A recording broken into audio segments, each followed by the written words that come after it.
Bom dia. Hoje eu vou apresentar o projeto de pesquisa, né, intitulado Papel da Educação Ambiental no Resgate de Pertencimento em Territórios Indígenas e Quilombola.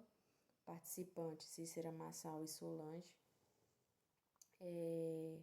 Esse trabalho, né, ele tem como objetivo principal compreender como a educação ambiental pode contribuir para fortalecer, né, os vínculos das comunidades indígenas e quilombola com seus territórios, especialmente no que diz respeito aos recursos, né, naturais, como rios, nascentes e cachoeiras. Mais do que uma análise ambiental, essa pesquisa também busca, né, discutir identidade, memória, cultura e pertencimento, né, mostrando que o meio ambiente não é apenas um espaço físico, né, mas também um espaço social, né, e histórico, carregado de significados. Para entender essa pesquisa é importante partir de uma ideia central, né? O ser humano não está separado da natureza, ele faz parte dela e depende diretamente dela para sobreviver. Desde os primeiros grupos humanos, a relação com a natureza sempre foi, né, de dependência direta, né? As pessoas dependiam da água para beber, dos rios para pescar, da terra para plantar e da vegetação para sobreviver. E com o passar do tempo, essa relação foi se transformando, né, a partir do desenvolvimento da agricultura, da formação da cidade, principalmente da Revolução Industrial, né? A natureza passou a ser vista de outra forma, ela deixou de ser apenas fonte de vida e passou a ser também fonte de exploração econômica, ou seja, passou a ser entendida como um recurso que pode ser utilizado para gerar produção, riqueza e lucro, né? Esse modelo de desenvolvimento trouxe, né, avanços tecnológicos importantes, melhorou condições de vida em alguns aspectos, mas também gerou consequências muito sérias. Entre essas consequências estão a poluição dos rios, o desmatamento, a destruição de habitats naturais, a perda da biodiversidade e o aumento, né, do desequilíbrio climático. Além disso, esses processos provocou, né, um afastamento progressivo, né, das pessoas em relação à natureza e hoje, né, principalmente nas áreas urbanas, muitas pessoas já têm contato direto com rios, matas ou animais, né, o que enfraquece o vínculo, né, de pertencimento com o ambiente natural.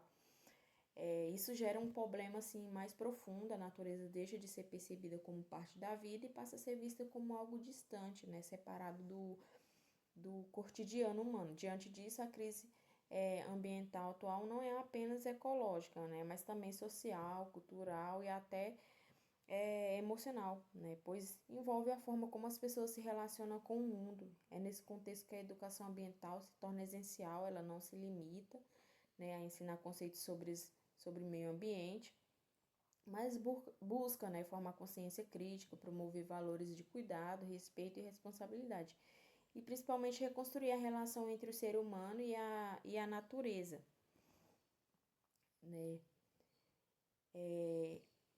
E atualmente, né, observa-se um processo de afastamento entre comunidades tradicionais e seus recursos naturais, especialmente os rios, nascentes e cachoeiras. Esse afastamento não acontece apenas de forma física, mas também cultural e simbólica. Em muitos casos, os saberes tradicionais deixam de ser valorizados e o conhecimento científico ou urbano passa a ser visto como superior.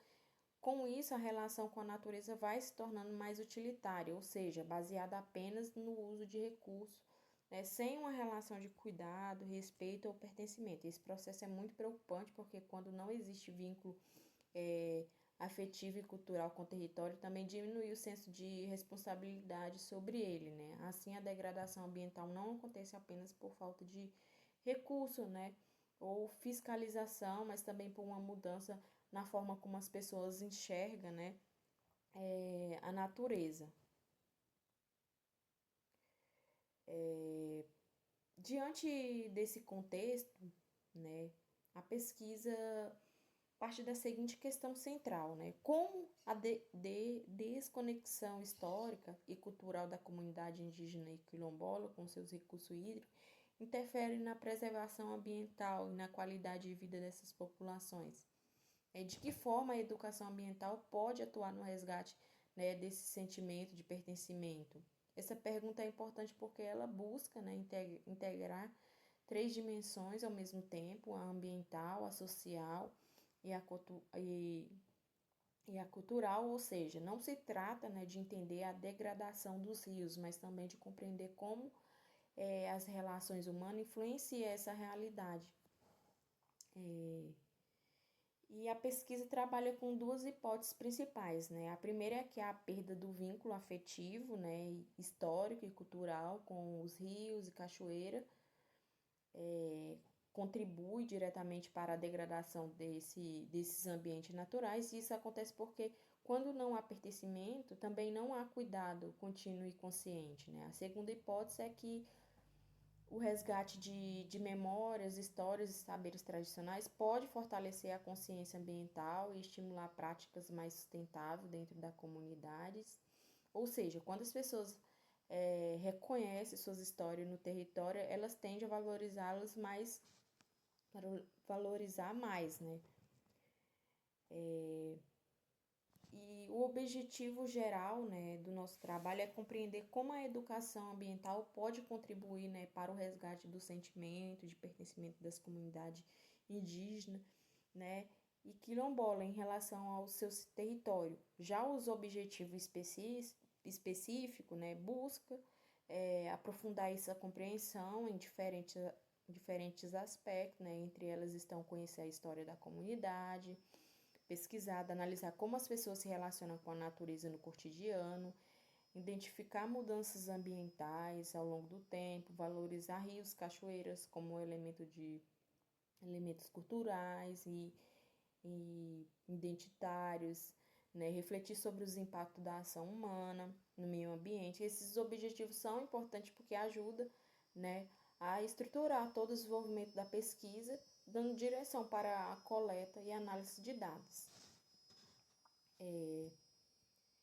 E a justificativa desse trabalho, né, está diretamente ligada à necessidade de repensar a relação entre a sociedade e a natureza. Vivemos em um momento histórico, né, marcado por uma crise ambiental global que afeta não apenas o ecossistema, mas também a vida das pessoas, né, problemas como poluição, desmatamentos, queimada e escassez, né, de água. Mostra que o modelo, né, de desenvolvimento atual precisa ser questionado. Além disso, há, né, um processo crescente, né, de distanciamento das comunidades em relação aos seus territórios que enfraquece, né, a identidade cultural e o sentimento de pertencimento. Né? Diante disso, a educação ambiental surge como uma ferramenta fundamental, pois promove reflexão crítica, valorização de saberes locais e construções, né, de novas formas de relações com o meio ambiente. E a base teórica, né, desse trabalho está fundamentada em autores, né, que discutem meio ambiente, sociedade, pesquisa qualitativa, né. Mendonça, 2005, né, afirma, né, que os problemas ambientais estão diretamente relacionados, né, ao modelo de desenvolvimento adotado pela sociedade, né, que prioriza o lucro, né, e a produção em detrimento, né, da preservação ambiental. Né? Minayo, 2009, destaca, né, que a pesquisa qualitativa busca compreender o significado, valores e crença, né, a experiência do sujeito sendo essencial, né, para estudos que envolve realidades complexas, né, da UFOV 2008 complementa, né, essa ideia, né, ao afirmar, né, que a abordagem qualitativa permite compreender fenômenos sociais de forma mais profunda, considerando, né, suas múltiplas dimensões, né. E Ventura, 2007, né, por sua vez, explica, né, que o estudo de caso é uma metodologia que possibilita uma análise detalhada, né, de situações específicas, como é o caso das comunidades tradicionais, né, investigada nessa pesquisa. E esses autores ajudam, né, a dar base científica ao estudo, conectando teoria e realidade. E a metodologia utilizada nesse trabalho, né, é de abordagem, né, qualitativa, pois busca compreender experiência, percepções e significado atribuídos, né, pelo sujeito, né. O método escolhido foi o estudo de caso, aplicado em duas comunidades específicas, né, a Aldeia Cristalina e a comunidade quilombola Morro de São João. Né, para a realização da pesquisa foram utilizados 3 procedimentos principais: revisão bibliográfica para fundamentação teórica, observação, participante, né, durante visitas de campo, entrevista semi-estruturada com moradores mais antigos, e esse procedimento permitiram compreender tanto a realidade atual quanto a memória histórica, né, das comunidades, garantindo uma visão mais complexa do objeto de estudo. E a pesquisa ela foi realizada, né, em duas comunidades do estado do Tocantins, a Aldeia Cristalina e a comunidade quilombola Morro São João, né, esses locais foram escolhidos por apresentarem forte relação com a natureza, né, e grande riqueza cultural, né, e histórica. Né, a Aldeia Cristalina se destaca, né, pela presença de saberes tradicionais e pela importância espiritual do pajé, né, que exerce papel central na comunidade. Já o Morro de São João não possui uma história marcada pela Não, já o Morro de São João, né, ela possui, né, uma história marcada pela resistência quilombola, pela memória da escravidão e pelas transformações do território ao longo do tempo. Essas duas realidades permitem uma análise comparativa importante sobre diferentes formas de relação entre sociedade, cultura e natureza. E os participantes das pesquisas foram moradores mais antigos da comunidade, pois eles possuem, né, um conhecimento profundo sobre a história local e as transformações ambientais ocorridas ao longo do tempo. Entre os principais entrevistados estão o pajé Ricardo Sarrapete, né? A imagem foi autorizada pela família. E também foi entrevistada a senhora Raimunda Alves da Silva, né, da comunidade quilombola Morro São João, além de outros moradores que contribuíram com seus relatos. Né. Essas entrevistas foram fundamentais, né, porque trouxeram não apenas informações, mas também memórias, sentimentos e percepções sobre o território.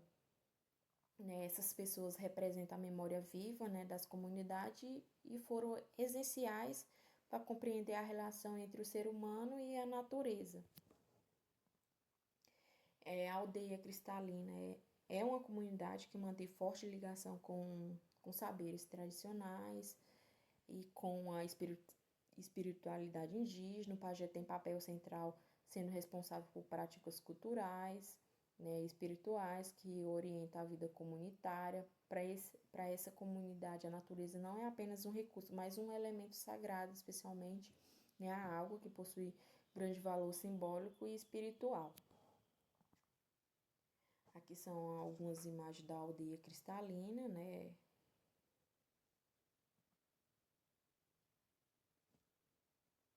Lá o rio é ao redor da casa, né? Eles utilizam a água desse rio.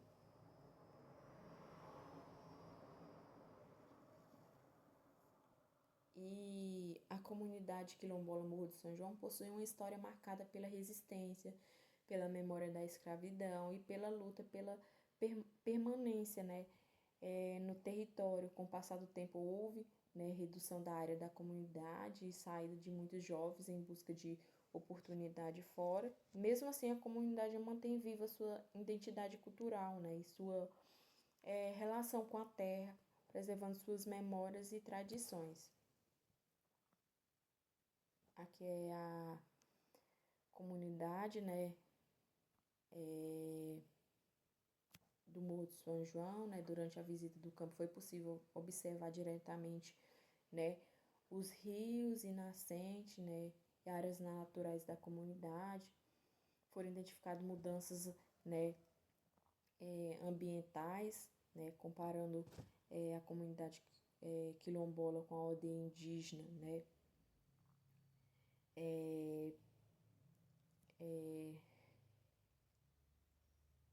houve mudança, né, importante como alteração na vegetação, na qualidade de água e na forma de uso de recursos naturais, né, a forma de recursos naturais da aldeia cristalina vem diretamente do rio, né, já do Morro São João, né, vem de um poço artesiano, né. Essas observações foram fundamentais, né, para compreender como as ações humanas impactam diretamente o meio ambiente e a vida das comunidades. Aqui é o rio Manuel Alves, né, lá da comunidade quilombola Morro São João, é bem distante da comunidade. E as observações de campo foram as condições dos rios e nascente, vegetação ao redor, uso de água pelas comunidades, e impactos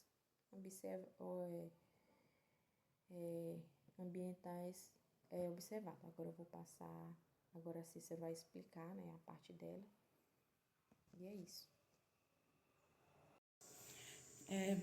Bom dia, o meu nome é Cícera, né? Hoje eu vou falar sobre a proposta, né, do projeto, né? Como proposta, né, de intervenção foi desenvolvido, né, o projeto Guardiões das Águas, Memórias e Vivência, né?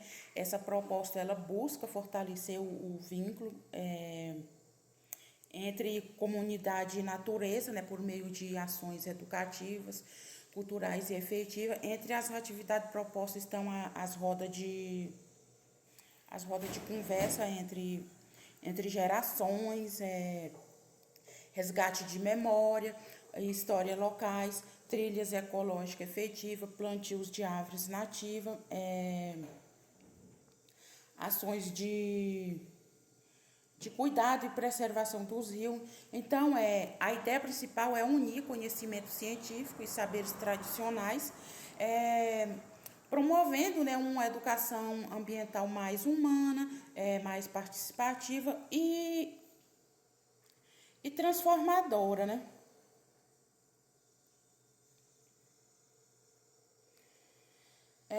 Aqui nós temos a conclusão, né? Então, conclui-se, né, que a relação entre comunidades tradicionais e a natureza ela é fundamental, né, não apenas para a preservação ambiental, né, mas também para a construção da identidade cultural, né, e social, né, dos sujeitos, né? Então a pesquisa ela demonstrou que o distanciamento dos rios e cachoeiras contribui, né, para a degradação ambiental, principalmente quando há perda de vínculo afetivo e cultural, como o território.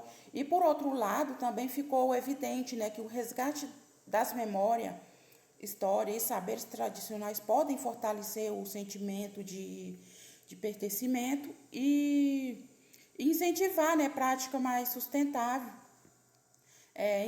Dessa forma, né, a educação ambiental se apresenta como uma ferramenta essencial de transformações, né, e de transformações sociais, pois não